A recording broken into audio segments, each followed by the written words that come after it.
안녕하세요. 동계학부연구원 박소영입니다. 오늘 제가 발표할 논문의 제목은 Pan-genome reconstruction of Lactobacillus metabolism predicts species-specific metabolic traits입니다.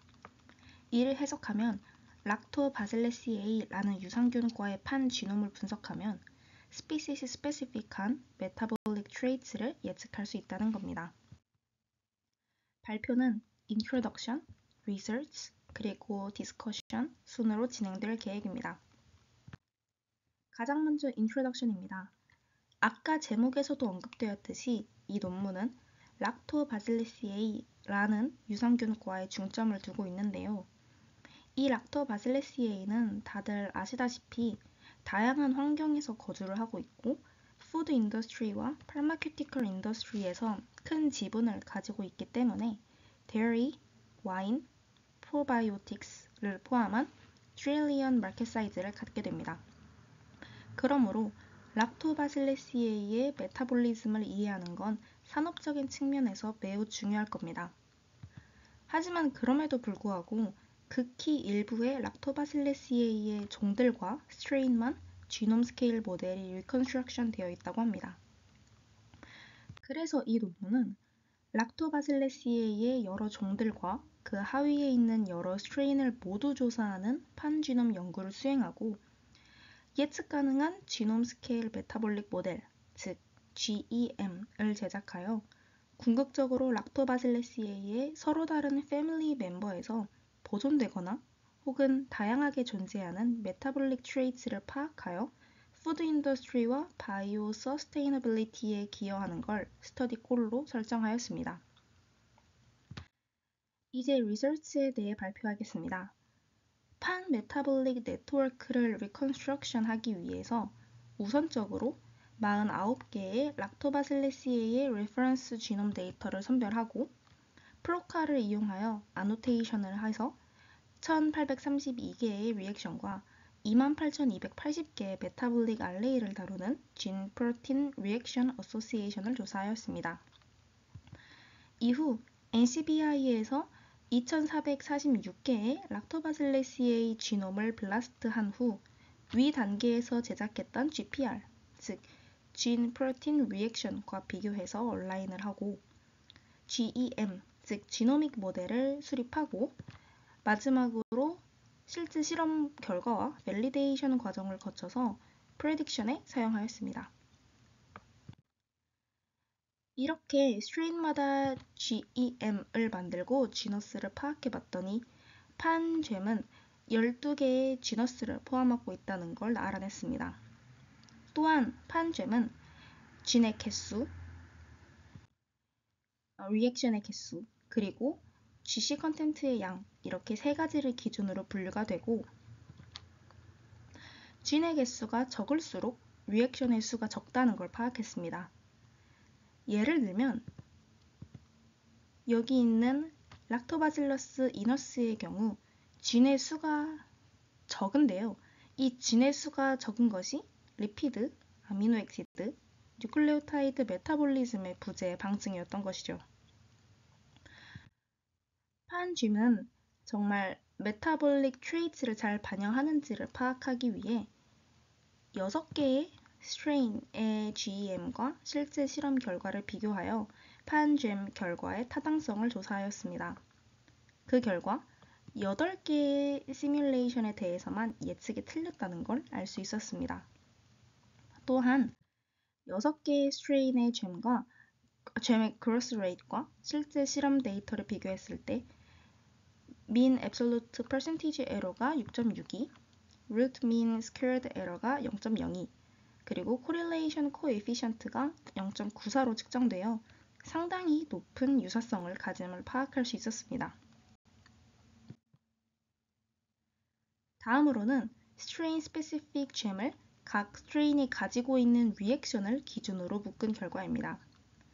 그림을 보시면 새로 축인 스피시스에 따라 가지고 있는 메타볼릭 리액션이 다르고 있다는 걸 알 수 있고 더 나아가서 모든 중에서 발견되는 코어 리액션, 종종 발견되는 액세서리 리액션, 그리고 특정 스트레인 혹은 종만 갖고 있어서 매우 드물게 발견되는 rare reaction의 분포가 종마다 다르다는 것도 알 수 있습니다. 그래서 이 결과를 보기 좋게 정리하면 다음 그림과 같습니다. 특히 여기 있는 이 바플랏은 13개의 스트레인에서 유니크하게 나타나는 리액션의 수를 표현하고 있고 락토바실레시에이 중에서도 락토바실러스 루미니스가 가장 많은 유니크 리액션을 가지고 있는 니체 스페셜라이즈드 스피시스라는 걸 파악할 수 있었습니다.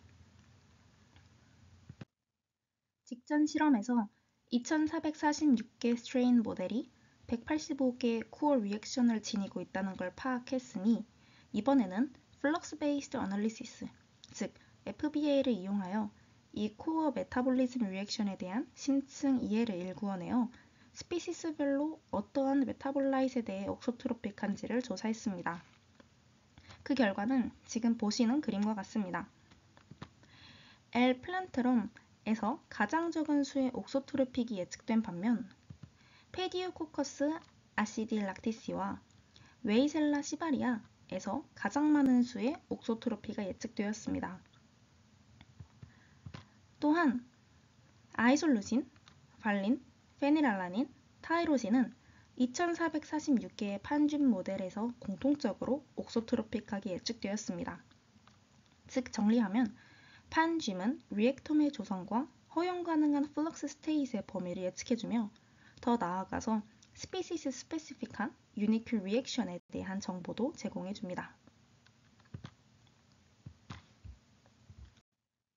다음으로 이 논문의 저자들은 PCA 어널리시스를 사용하여 락토바실레시에이의 스피시스의 뚜렷한 메타볼릭 패턴을 기반으로 클러스터링해서 파일로제네틱 릴레이션십과 이콜로지컬 디체 간의 관계를 파악하였고 그 결과는 다음과 같습니다. 이를 통해 계통 발생학적 유사성을 발견할 수 있지만 동시에 L 이너와 L 루미니스와 같은 종은 지너스의 다른 구성원들로부터 분화돼서 독특한 메타볼리즘을 가짐 또한 발견할 수 있었습니다. 또한 클러스터링은 박테리얼 메타볼릭 프로파일과 그들의 생태학적 환경과의 연관성에 대한 시각도 제공해 주었습니다. 이 논문의 저자들은 10개 스트레인을 대상으로 거주하는 지역마다 어떤 리액션을 많이 진행하는지를 알기 위해서 이 캐피어, 김치, 레드와인, 그리고 그리에르 치즈라는 알코올 발효 유제품 이렇게 4가지의 니체를 설정하고 실험을 진행하였고 김치와 그리에르라는 치즈에서는 리피드 메타볼리즘이 레드와인에서는 카보하이드레이트와 슈가 메타볼라이즘이 그리고 캐피어에서는 트랜스포터의 작용이 우점하고 있다는 걸 발견했습니다. 특히 캐피어에서 발생하는 리액션에 집중해보면 캐피어에는 8개의 리액션이 발견되었고 그중 4개는 다이펩타이드의 트랜스포터에 관한 반응이었고 이 다이펩타이드는 이스트에 의해 만들어져서 락토바실레시에이가 캐피어를 발효하는 데 사용한다고 합니다. 그리고 3개 리액션은 사이아민 메타볼리즘에 관한 거였고 나머지 1개는 퍼멘테이션 과정에서 작용하는 아스파라지네이스였습니다. 즉 정리를 하면 판줌의 결과를 바탕으로 각 니체마다 많이 발생하는 리액션의 종류를 파악할 수 있었던 겁니다. 이제 디스커션 파트로 넘어가겠습니다. 락토바실레시에이는 락틱 엑시드, 아세틱 엑시드, 석시닉 엑시드, 솔비톨, 마니톨 등 다양한 물질들을 제공해 주므로 제약과 발효산업에서 매우 널리 사용되고 있습니다. 그러나 이렇게 인더스트리얼 포텐셜을 많이 가짐에도 불구하고 지노타입과 원하는 인더스트리얼 피노타입을 연결해주는 그런 컴퓨테이셔널 모델이 부재했기 때문에 본 논문의 저자들은 2446개의 하이 퀄리티 잼을 제작을 해서 락토바실레시에이의 메타볼릭 포텐셜을 탐구하고자 하였습니다. 또한 판지놈 아날리시스 기반 리액톰 아날리시스를 통해 전체 리액톰의 8%만이 코어 리액톰이었고 액세서리 리액톰의 73%, 레어 리액톰이 19%를 차지한다는 걸 알아냈습니다. 특히 인간의 장과 구강에 존재하는 L 루미니스와 L 루터리, 그리고 L 살리바리어스에서 가장 많은 유니크 리액션이 발견되었습니다. FBA를 추가적으로 사용하면 옥소트로피의 여부도 파악을 할 수 있었고 이 정보는 스트레인 스페시픽 미니멀 미디어를 만들거나 와일드 타입 옥소트로프 스트레인을 스크리닝하는 데 중요한 기능을 수행할 수도 있을 겁니다. 판줌을 활용한 분석은 락토바실레시의 종들에 대해 니체의 스페시픽한 적응을 확인케 하였으며 특히 이 실험에서는 김치와 그리에르 치즈에서는 리피드 메타볼리즘이, 레드 와인에서는 카보하이드레이트과 슈가 메타볼리즘이, 케이퍼에서는 트랜스포트 메커니즘이 가장 많이 발생한다는 걸 발견했습니다. 이렇게 판줌을 사용하면 균주의 발효 프로파일을 예측하여 제품의 품질을 변화시킬 수 있다는 유용성이 존재합니다. 하지만 이렇게 판줌은 락토바실레시에이의 대사 특성을 예측하는 데 있어서 높은 수준의 정확성을 제공하고 더 나아가 제품의 품질을 향상시킬 수 있다는 잠재력을 가짐에도 지놈 스케일 모델 리컨스트럭션에서는 여전히 트랜스포터 아노테이션의 한계를 지닙니다. 이 트랜스포터 아노테이션은 탄소원의 활용을 예측하는 데에 직접적인 영향을 미치니까 즉, 이 논문에서 제작한 판줌은 아미노액시드 옥소트로피 예측에 있어서는 뛰어난 정밀도를 보이는 반면 탄소원 활용 예측에 대한 정확성은 떨어지므로 이를 강화해야 한다는 한계를 지닙니다. 이상으로 발표 마치겠습니다. 감사합니다.